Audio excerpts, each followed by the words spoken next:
I'm going to tell you the story of how I found my husband half naked with his ex-wife at our son's birthday party. And no, I'm not overreacting, I'm still trying to breathe. Let me back up. I'm 27, my husband Peter is 37. We've been married for 3 years, together for 6. He was married to a woman before me, Allison, same age as him. They divorced about a year before we met. I knew that going in. I also knew Peter is bisexual, and that never bothered me. What bothered me was his family. They're pretty homophobic, and they never stopped telling Peter he should get back together with Allison, like to their faces at holidays and texts, all of it. I gritted my teeth and smiled because I loved him and I thought he was on my side. We adopted our son Jack when he was 4. He's 7 now. I love that kid like he's my own blood because he is. He calls me dad. We're a family. 2 weeks ago was Jack's birthday. We drove to Peter's hometown to celebrate with his family. I wasn't thrilled. I never am around them. But Jack wanted to see his cousins and I wanted him to have a good day. So I packed the bags, loaded the car, and smiled the whole drive. The party was at his mother's house. Backyard, bounce house, cake, the works. I was helping set up when I noticed my mother-in-law on her phone whispering. I didn't think much of it. She's always plotting something. By the time guests arrived, I was focused on Jack, playing with him, running around, making sure he was happy. Then I saw her, Allison, walking through the back gate with a gift bag and a fake smile. My mother-in-law had invited her. No warning, no heads up, just there. In the middle of my son's birthday. I wanted to scream, but I looked at Jack laughing with his cousins and I swallowed it. I told myself, don't ruin his day, just keep it together. So I did. I stayed by Jack's side. I played games. I helped him open presents. I pretended everything was fine. About an hour later, it was time for cake. I went to find Peter to get the candles. I looked around the yard, didn't see him. I checked the kitchen, the living room. Then I went inside the house, up the stairs. I figured maybe he was in the bathroom or checking on something. I opened the door to his old bedroom, and I saw them. Peter and Allison, half undressed. She was pulling her shirt off. He was unbuckling his belt. They froze when they saw me. I froze too. For maybe 3 seconds, we all just stared. Then I turned around and walked back downstairs. I didn't scream, I didn't cry, I didn't even say a word. I went back outside, cut the cake with Jack, sang happy birthday, served slices. People started leaving. I kept smiling. Inside, I was shattered, but I refused to make Jack's memory about me. Peter and Allison came down about 20 minutes later. Peter saw me cleaning up and pulled me aside into the kitchen. His face was red. He said, "You shouldn't have cut the cake without me. That was disrespectful." I looked him straight in the eye and said, "I'm sorry, I just thought you'd be too busy getting into your ex-wife's pants." He went pale, his mouth opened and closed like a fish. I didn't wait for an explanation. I grabbed Jack, told my mother-in-law we had to go, and walked out. Jack asked why we were leaving early. I said Daddy's not feeling well. He hugged me in the car and fell asleep. I drove to the hotel. Once I got Jack into bed, I sat in the bathroom and finally let myself cry. Silent, shaking, holding the towel so I wouldn't wake him. That was 3 days ago. I haven't spoken to Peter since. He's called and texted dozens of times. I've read maybe 2 messages. The first one said, "It's not what you think." The second one said, "We need to talk." I didn't reply. Now I'm sitting in a coffee shop writing this. My son is with my sister for the afternoon. I'm supposed to figure out what to do next. Part of me wants to forgive him, to hear him out, to believe it was a mistake, but I saw what I saw. And I remember the way his family smiled when Allison showed up. I told my sister the whole story. She said, "You need to decide if you can live with this."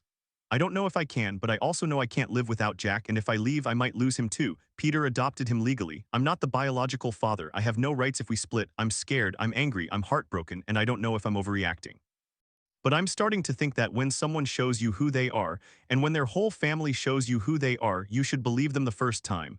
That's where I'm at. That's the first story. And if you think that's bad, wait until you hear what happened next. I thought I'd seen the worst of betrayal, but then I remembered there's another kind of hurt that sneaks up on you when you least expect it. This one didn't come from family, it came from a coworker. And it was all because I dared to exist with a disability. Let me back up. I have a chronic pain condition. The best way I can describe it is, imagine you're at a steady 6 out of 10 on the pain scale every single day. Most people live at a 1 or 2. The kind of pain that makes you grit your teeth just to get out of bed, but you still get up because you have to. I use canes on bad days, days when I'm at a 7 or higher. I have a handicap placard on my car. I filed all the paperwork with my job when I started. I'm legally disabled. I work 2 jobs. My full-time is in an office and my part-time is as an assistant coordinator for a small team. I love it. The work keeps me busy, helps with my anxiety, and pads my savings. My boss, Amy, is great. My coworker, Casey, and I share the same title. Casey has wanted a promotion for a long time. I don't. I'm happy where I am. About 3 months ago, I was moved to a new location closer to my home. The team expanded and they needed extra hands. Casey wasn't thrilled. I could tell from the way she'd side-eye me during meetings. She wanted that promotion, a full-time position, and suddenly I was in the same office doing the same job and she saw me as competition. I kept my head down. I figured she'd get over it. Then came the Sunday from hell. My pain spiked to an 8. I could barely walk. I used my cane. I used my handicap placard when I went to the grocery store. I was slow, limping, holding onto the cart. I made it home, took my meds, and crashed. Monday morning, I walked into the office and Casey looked at me weird. She didn't say anything, but I felt her eyes on me all day. Tuesday, Amy pulled me aside. She looked uncomfortable. Hey, I need to tell you something. Casey came to me with a video she took of you on Sunday. She said she wanted to show that you're not really disabled. I felt my stomach drop. What? Amy showed me her phone. There I was, limping through the grocery store using my cane. Casey had filmed me from across the parking lot. She'd zoomed in on my handicap placard, then on my face. The video was a minute long. At the end, Casey's voice said, "See. She's fine, she's just faking it to get out of work." I didn't scream, I didn't cry, I just stared at the screen. She followed me to the grocery store. Amy nodded. She told me she was just trying to prove you're not disabled. I told her that's not okay. I reported it to HR. HR launched an investigation. I gave them my medical records, my handicap registration, everything. Casey was placed on leave. I thought that would be the end of it, but it was. A week later, I started getting anonymous messages on social media, screenshots of the video, comments calling me a liar, a fraud, a faker. The video had been shared in a group chat. Casey must have leaked it. I went to the police. They told me there was nothing they could do because it was a workplace matter and I hadn't been physically harmed. I'm black, I'm disabled, I live in Texas. I knew exactly what that meant. They didn't take me seriously. I went back to HR. They said they were handling it, but the messages kept coming. I started getting followed home. Someone slashed my tire in the office parking lot. I filed another police report. Nothing. Finally, the investigation concluded. Casey was fired. But the damage was done. I had to change my number. I stopped going to that grocery store. I still have nightmares about her filming me. Every time I use my cane, I look over my shoulder. The update came last week. Casey filed a wrongful termination lawsuit against the company. It's all over the news. She's claiming I faked my disability and that Amy was biased. I have to give a deposition. I'm terrified. I'm angry. But I'm not backing down. That's the second story. And just when I thought people couldn't get any more twisted, my best friend tried to do something even more calculated. Her name is Sarah. We met when I was 11, right after my family moved to a new country. My sister-in-law introduced us. We were inseparable through middle school, high school, college. We were in each other's weddings. She was the first person I called when I found out I was pregnant. She was my person. I'm 29 now. I've been married to my husband for 4 years. We have a 2-year-old. Life is busy but good. I work in an office from 9 to 2, then I pick up my son from daycare. My husband runs his own business. We're comfortable. Sarah and I still talk almost every day. Last week, I had a work trip scheduled for Wednesday. It was to a city about 2 hours away, just an overnight. But Tuesday night, a red alert weather warning came in, major flooding expected. My trip was canceled. I stayed home with my son. My husband went out early to secure his business with flood barriers, then came back by 7:30. We had breakfast together. It didn't even start raining until 1 in the afternoon. I spent the whole day with my family. Wednesday at 3 o'clock, Sarah texted me, "Are you home yet? I heard there's flooding where you were supposed to be." I texted back, "Home safe." We didn't leave the house until Friday. Saturday morning, we went to our usual gym class together. After, Sarah grabbed my arm and said, "We need to talk in private." We went to my car. She looked serious. Worried, she said, "On Wednesday, I saw your husband with a woman. They were making out and your kid was in the car." I froze. For a second, I felt my whole world tilt, but then my brain caught up. Wednesday, I was home with my husband all day. I asked her 3 times, "Are you sure it was Wednesday?" "Yes," she said each time. About 11 in the morning. During the red alert, I saw them, your husband and a blonde girl. They were in a car parked near the park. Your son was in the back seat. They were kissing. I stared at her. "Sarah, I was home on Wednesday. My trip was canceled. My husband was with me. We made breakfast together. We watched movies. We never left." Her face flickered just for a split second, then she doubled down. "No, I'm sure. Maybe you forgot. Maybe he left while you were napping." "I don't nap. I have a 2-year-old. And it was a red alert. Nobody was on the roads." She started crying. "I'm just trying to look out for you. I saw what I saw." I didn't scream. I said, "Let me call my husband." I pulled out my phone and called him on speaker. He answered. "Hey babe, what's up? Honey, what did we do on Wednesday?" "We stayed inside all day because of the weather. We made pancakes, watched Frozen twice, built a fort." "Why?" I looked at Sarah. Her face was pale. I said, "Sarah says she saw you making out with another woman at 11 in the morning." He was quiet for 3 seconds, then, "That's insane. I was home. The Ring camera shows me coming in at 7:20 and not leaving until Friday." "I have the footage." I hung up. I asked Sarah one more time, "Why are you lying?" She started sobbing. "I don't know. I thought if I told you, you'd be upset and maybe you'd leave him and then we could travel together. You never have time for me anymore." I felt like the air had been sucked out of the car. She wanted me to blow up my marriage so we could go on vacation together. I haven't spoken to her since. I blocked her number. I told my husband everything. He's furious. I'm still processing. That's the third story, and I'm still trying to figure out who I can trust. I was 27, married for 3 years to Peter, a man I thought I knew completely. He was 37, bisexual, and had been divorced from his ex-wife Allison for a year before we met. I never had a problem with his bisexuality. I never had a problem with Allison either. She was his past, I was his present, and we had a 7-year-old son named Jack, adopted right after our wedding. Jack was my whole world. I loved him like my own blood. But Peter's family was a different story. They were homophobic and they never let us forget it.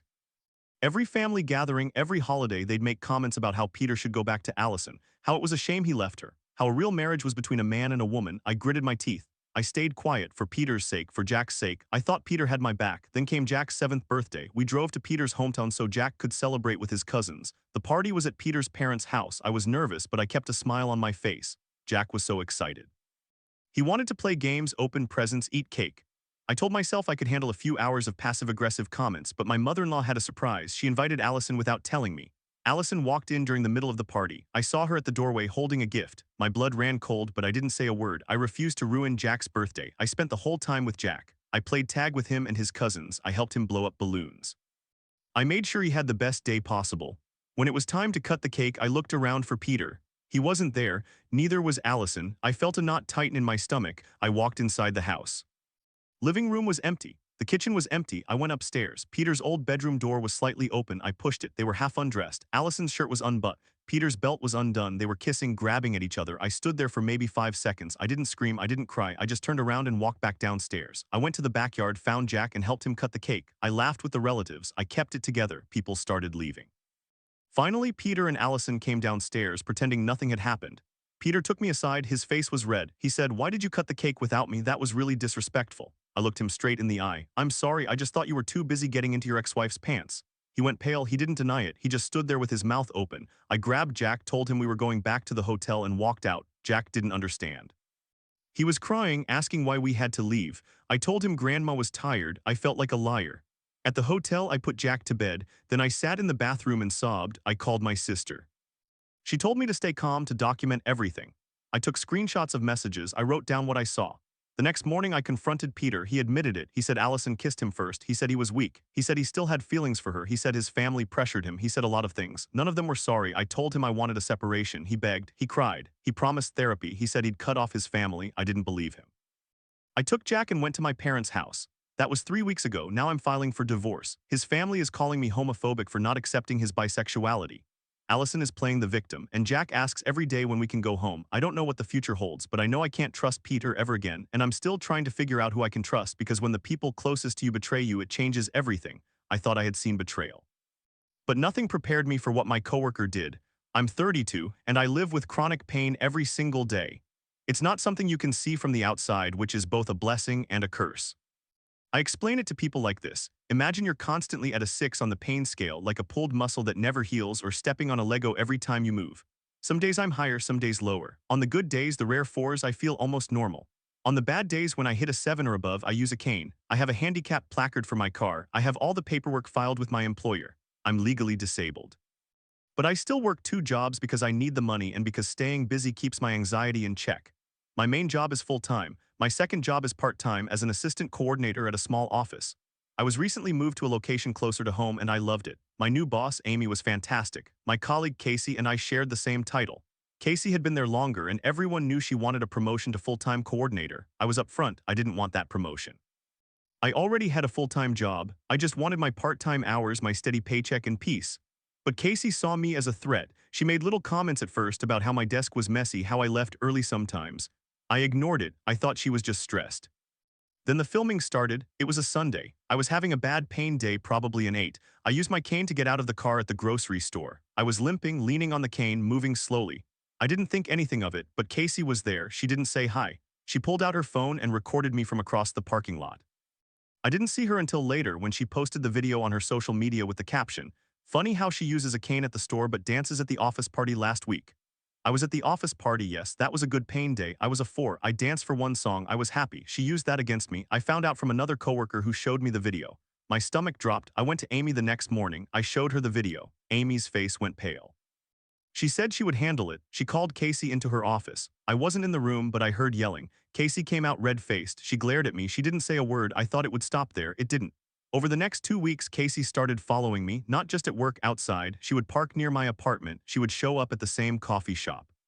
She took photos of me carrying groceries without my cane. She took video of me walking into my doctor's office.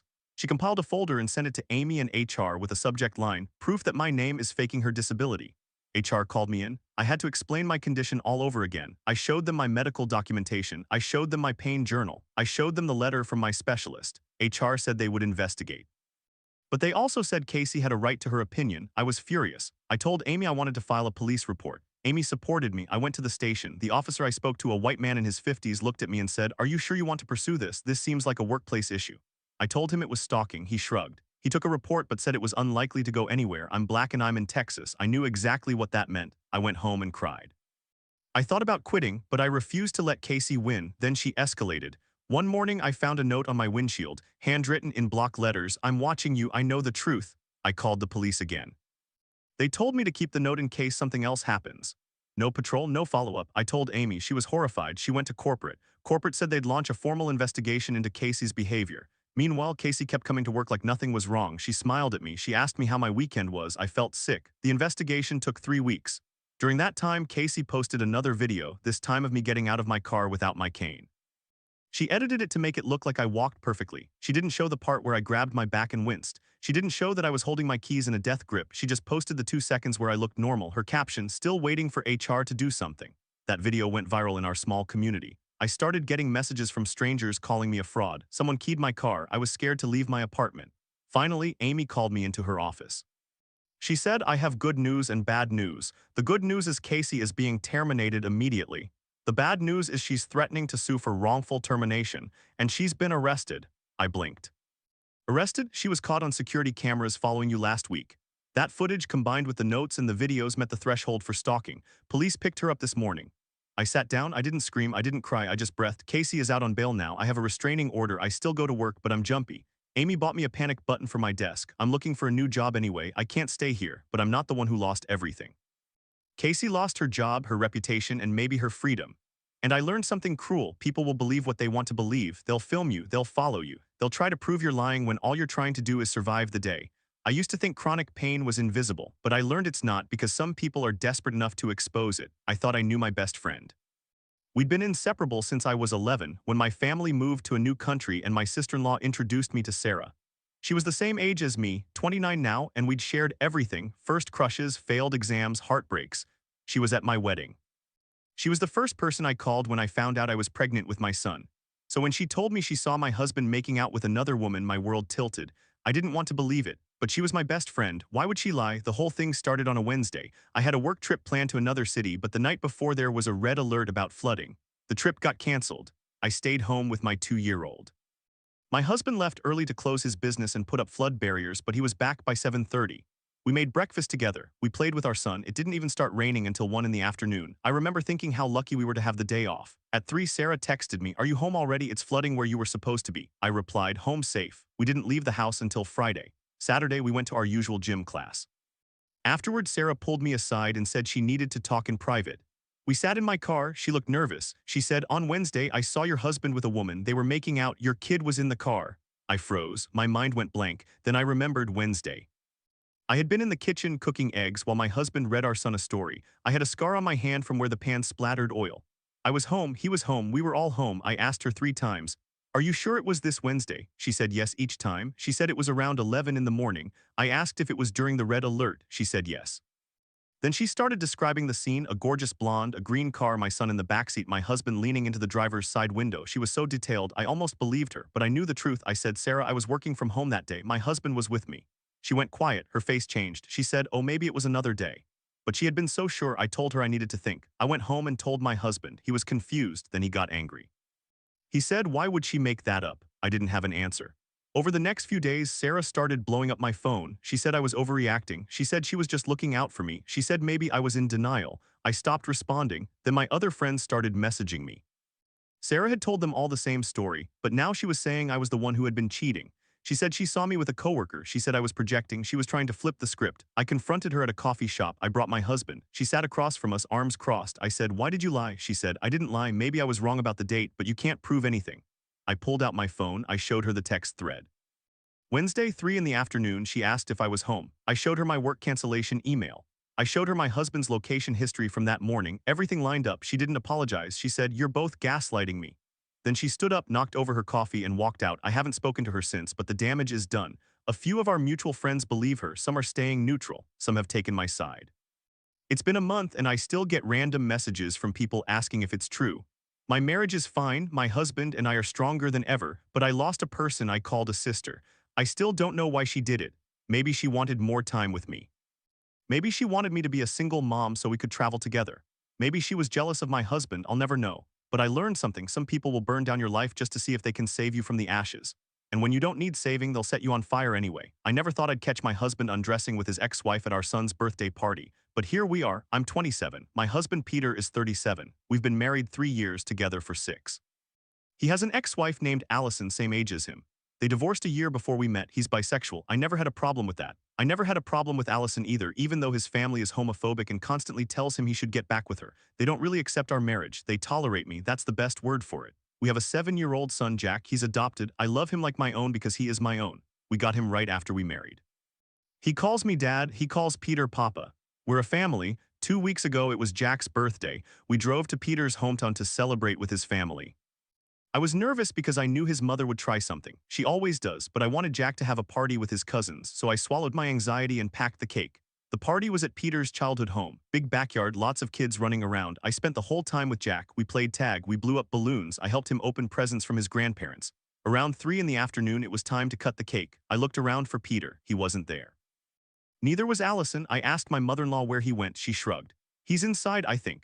Something in her voice made my stomach drop. I went inside. I checked the living room, the kitchen, the bathroom. Then I went upstairs. His old bedroom door was slightly open. I pushed it. Peter and Allison were half undressed. Her blouse was unbuttoned. His belt was undone. They were kissing. No, they were clawing at each other. I stood there for maybe 3 seconds. They didn't see me.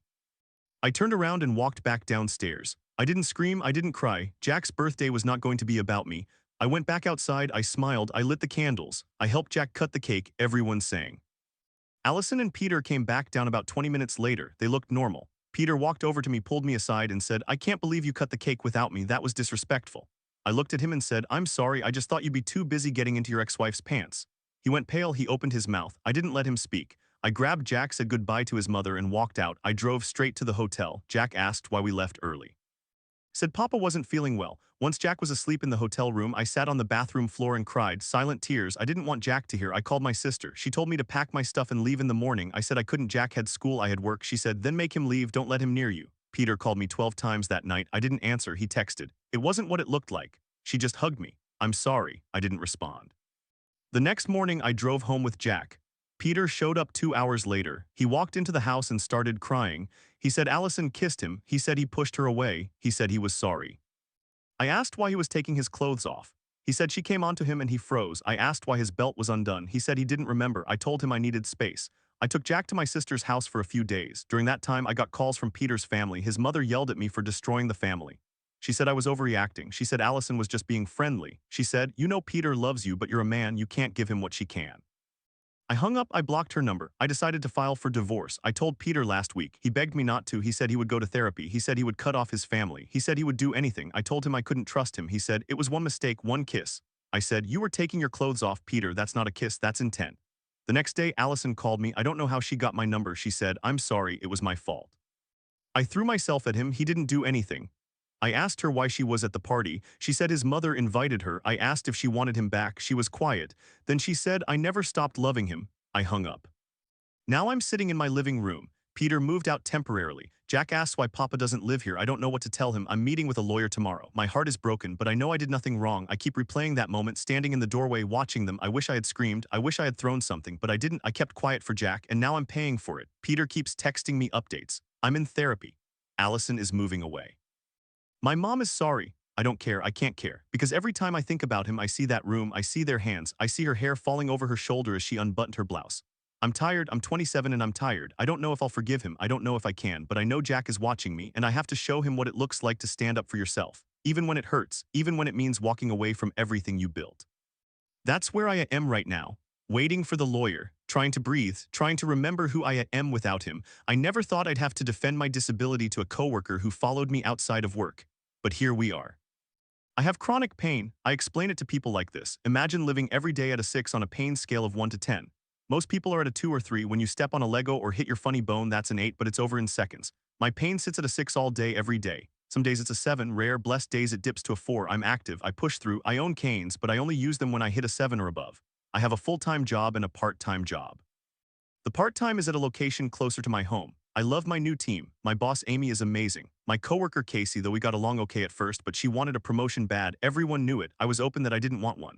Any promotion at that job would be full-time and I already had a full-time job. I did the part-time to pad savings and because I liked it, kept my anxiety down. Casey didn't like that. She thought I was taking a spot she deserved. It started with little comments. Must be nice to leave early. Must be nice to sit down whenever you want. I have a handicap placard on my rearview mirror. I have a handicapped license plate. All the paperwork is filed with HR. But she didn't believe me. One Sunday I had a bad pain day, 7 plus. I used my cane. I worked my shift, did my job, went home. The next day I got a call from Amy. She said Casey had come to her with a video. Casey followed me after my shift. She sat in her car across the street from my apartment and recorded me walking from my car to my door not using my cane. Then she recorded me again the next morning walking to my car, still no cane. She spliced it together and showed Amy, claiming I was faking my disability. I couldn't breathe. I told Amy my pain fluctuates. Some days I don't need the cane. That doesn't mean I'm not disabled. Amy believed me. She told Casey to stop. But Casey didn't stop. She started taking video at work too. She'd film me from her desk when I stood up to stretch. She'd record me on my lunch break walking to the cafe. She sent the clips to a group chat of coworkers asking if I looked disabled to them. A few of them came to me uncomfortable. They said Casey was obsessed. I went to HR. I showed them the videos Casey had taken inside the office. They told me they'd talk to her. They gave her a warning. She was furious. She started spreading rumors that I was using my disability to get special treatment. She said I was lying about my condition. I'm black. I'm in Texas. I already knew how that worked. The police wouldn't take me seriously if I tried to file a stalking report. I tried anyway. The officer said she's just a jealous coworker. Ignore her. I said she followed me home. She filmed me. He shrugged. Then Casey escalated. One night I came home from my full-time job and found her sitting in her car outside my apartment building. Not across the street, right in front of my parking spot. She was watching my door. I called the police. They came, asked her what she was doing. She said she was waiting for a friend. They told her to leave. She left. The next night she was back. This time she got out of her car and walked up to my door. I saw her on my Ring camera. She knocked. I didn't answer. She knocked again. Then she shouted through the door, "I know you're in there. You can't hide forever. I have proof you're faking." I called the police again. They came. They arrested her for harassment. She spent a night in jail. After that, HR fired her. I thought it was over. But last week I got a letter in the mail. It was from Casey. She wrote, "You think you won? I have evidence. I'm going to sue you for defamation. You ruined my career. I'll make sure everyone knows what you really are." I took the letter to my lawyer. He said it was baseless. He said I could countersue for stalking. I'm considering it, but honestly, I'm tired. I'm so tired. I just want to do my job. I want to walk without a cane on a good day and not be accused of faking. I want to sit down when the pain hits and not have someone film it. I want to feel safe in my own home. I'm still working at both jobs. The part-time team has been supportive. Amy checks in on me. A few coworkers still side with Casey, but most of them see the truth. I'm not faking, I'm surviving. And I'm not going to let one bitter woman take that away from me. But I'll never forget the feeling of looking out my window and seeing her car idling in the dark.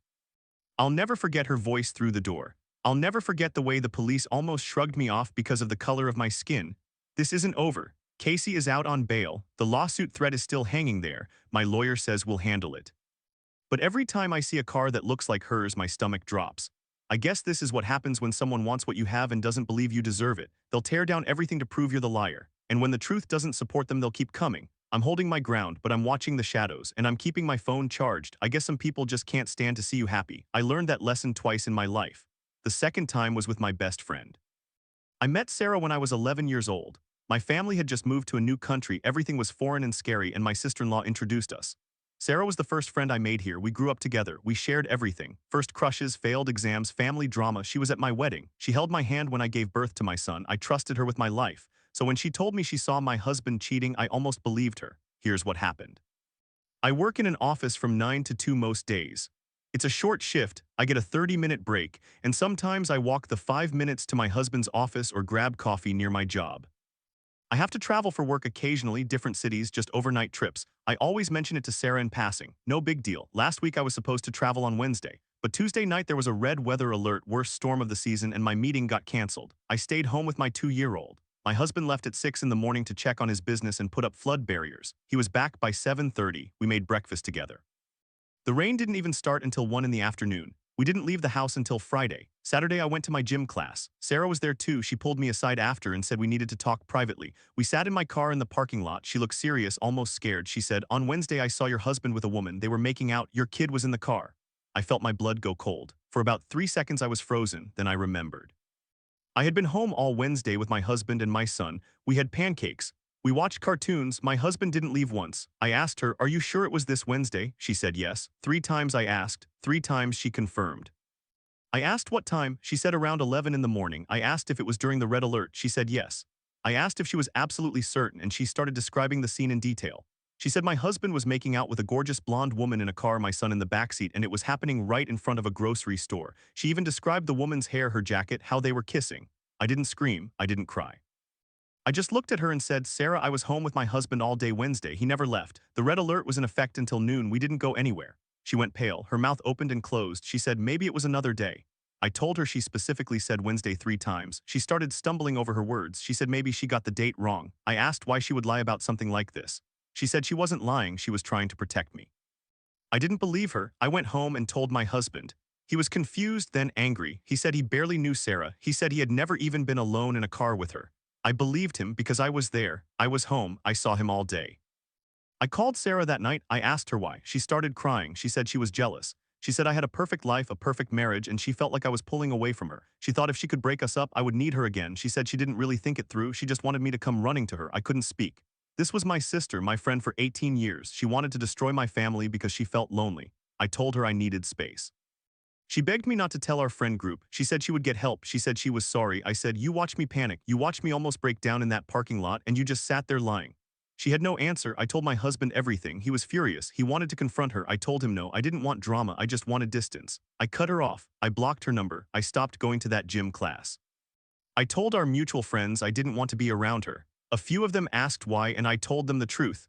Most of them were shocked. Some of them didn't believe me. They said Sarah would never do something like that, but she did, and I have the proof of that Wednesday. I still think about it sometimes. I think about how quickly she came up with that story, how detailed it was. How she described a woman I don't even know, a car I don't own, a scene that never happened. She would have let me destroy my marriage. She would have let me leave my husband. She would have let my son grow up in a broken home, all because she wanted my attention. That's not friendship. That's obsession. I'm still processing it. I'm still angry, but I'm not broken. My marriage is strong. My son is happy, and I learned something important. Not everyone who calls you their best friend actually wants what's best for you. I just wish I had learned it sooner. But sometimes the betrayal comes from the person you trust most. The person standing next to you at the altar, the one who promised to love you forever. I never thought I'd be telling this story. I'm 27 male and I've been married to my husband Peter for 3 years. We dated for 6 years before that. He's 37. And he has an ex-wife named Allison, same age as him. He divorced her a year before we met. I knew all of that going in. I accepted it. I'm not the jealous type. We adopted a son together after we got married. Jack is 7 now. I love him like my own blood. He calls me dad. We're a family. Peter is bisexual. I have never had a problem with that. I don't care who he loved before me. What I care about is his family. They're homophobic. They've never accepted our marriage. They're always telling Peter he should get back together with Allison. They invite her to family events. They make comments. I've put up with it for years because I love him. 2 weeks ago was Jack's 7th birthday. We went to Peter's hometown to celebrate with his family. I didn't want to go. I knew there would be tension, but Jack wanted to see his cousins, so I packed our bags and smiled. The party was at his mother's house. There were balloons, a bounce house cake. Jack was so happy. I spent the whole time playing with him. We did the slide. We played tag. I forgot about the stress for a little while. Then my mother-in-law decided to invite Allison. She showed up in the middle of the party. I saw her walk in. I felt my stomach drop, but I didn't say anything. I didn't want to ruin Jack's birthday. I thought if I just ignored her, she would leave. I kept focusing on Jack. Time came to cut the cake. I looked around for Peter. He wasn't there. I asked his cousin. She said she hadn't seen him in a while. I went inside the house. I called his name. No answer. I checked the living room, the kitchen, the bathroom. Then I went upstairs. His old bedroom door was half open. I heard a sound. I pushed it open. Peter and Allison were taking their clothes off. He had his back to me, unbuttoning his shirt. She was already half undressed. They were kissing. I stood there for maybe 5 seconds. Then I turned around and walked back downstairs. I didn't scream, I didn't cry, I just went back to the birthday party. Jack was asking for cake. I smiled and helped him cut it. I sang happy birthday. I opened presents with him. I acted like everything was fine. People started leaving. Peter and Allison came back downstairs. He looked flustered. She had her hair tucked behind her ear. Peter pulled me aside and said, "Why did you cut the cake without me? That was disrespectful." I stared at him. I said, "I'm sorry. I just thought you'd be too busy getting into your ex-wife's pants." He went pale. He didn't say anything. I took Jack's hand and walked out. We went back to the hotel. I put Jack to bed. Then I sat in the bathroom and cried into a towel. He called me that night. He said he was sorry. He said he didn't mean for it to happen. He said his mother pressured him. He said Allison came onto him. He said he made a mistake. I didn't respond. I hung up. The next day I drove us home. He came back 2 days later. He expected me to forgive him. He said it was just a kiss. He said he was confused. He said I was overreacting. I said, "I saw you, both of you half naked. You were taking your clothes off. That's not a kiss. That was intent." He started crying. He said he loved me. He said he didn't want to lose me. He said he would go to therapy. He said he would cut off his family. I told him I needed space. I took Jack and stayed with my sister for a week. Jack asked why we weren't home. I said Daddy needed some time. He didn't understand. During that week, Allison called me. She said, "I'm sorry, it was a mistake. I was just trying to make his mother happy." I told her to never contact me again. She said, "You can't keep him from his family." I said, "He's my husband and you're his ex-wife." "Stay away." She didn't like that. She started texting Peter. She started calling him. She said she still loved him. She said their marriage was a mistake to end. She said I was just a phase. I saw the text on his phone when I came home to get more clothes. He had left it on the counter. I read them. He had replied. He said, "I miss you too." He said, "I don't know what I want." He said, "I'm confused." I took a picture. I sent it to myself. I put the phone down. I packed my bags. I left. He came to my sister's house that night. He begged. He said he was weak. He said it was just talk. He said he would block her. I said, "You already cheated and now you're texting her that you miss her. What else is there?" He had no answer. "Jack is with me now. I filed for divorce. His family is telling everyone I'm the villain. They say I'm breaking up the family. They say I'm too sensitive. They say Peter was just confused because I'm a man and he still loves women. I don't care what they say. I know what I saw. I know what I read. I know what I felt. The hardest part is Jack. He asks about Peter. He wants to go home. I tell him we're getting a new home. He doesn't understand. I hold him at night and I feel like I'm falling apart. But I'm not going back. I can't. I trusted Peter. I loved him. And he chose to take off his clothes with his ex-wife at our son's birthday party. He chose to text her that he missed her. He chose his family's approval over our marriage. I deserve better. Jack deserves better. And I'm done being the understanding husband. I'm done being the bigger person. I'm done. I don't know what the future holds. I know it hurts. I know I'll be okay, but right now I'm just taking it one day at a time, one tear at a time, one breath at a time, and I'm not forgiving him, not now, not ever. That was my reality for weeks. But I learned something from that pain. I learned that no matter how much you love someone, if they keep choosing betrayal, you have to choose yourself. I thought I had seen the worst of what people can do to each other. Then I walked into work one morning and found out someone had been watching me, filming me, trying to prove I wasn't really disabled. I have chronic pain. I don't look sick most days. That's the thing about invisible disabilities. You learn to smile through it. You learn to function. You learn to hide the fact that you're operating at a level 6 or 7 on the pain scale every single day. Normal people hit a 2 or 3. When they step on a Lego, that's an 8 for a second. For me, that 8 is a baseline on bad days. I own canes. I use them when I hit a 7 or above. On good days, I'm at a 4. I'm still active. I still work 2 jobs. I have a handicap placard on my car. I've filed all the proper paperwork with my employer. They know I'm disabled. They know I need accommodations sometimes. I've never abused it. I work as an assistant coordinator at a new location. My boss Amy is great. My coworker Casey and I share the same position. Casey wanted a promotion badly. I already have a full-time job. I do this part-time job to pad my savings and keep busy. It helps with my anxiety. Casey knew that, but she still saw me as competition. Last Sunday was a bad day for me. I was at a 7. I used my cane. I parked in the handicap spot. I did everything right. That night, I got a text from a friend. She said, "Hey, did you know someone's been taking videos of you outside work?" I froze. She sent me a link. It was a video posted to a private Facebook group. The caption said, "Proof that my coworker is faking being disabled. She uses a cane on some days but walks perfectly fine other days. She parks in handicapped spots and doesn't even limp." I recognized the angle. It was filmed from inside a car. The license plate was blurred, but I knew the car. It was Casey's. I felt sick. I watched the video. It showed me walking into the grocery store. I was having a good day. I was at a 4. I didn't use my cane. I looked normal. The video cut to another day when I was using my cane. The voiceover said, "See, she only uses it when she wants attention." I didn't sleep that night. The next day at work, I went to Amy. I showed her the video. She was horrified. She called HR. Casey was called into a meeting. She denied it at first. Then she said, "I was just trying to protect the company from fraud." Amy said, "She's legally disabled. She has documentation. You stalked her. You filmed her. You posted it online." Casey said, "She doesn't look disabled."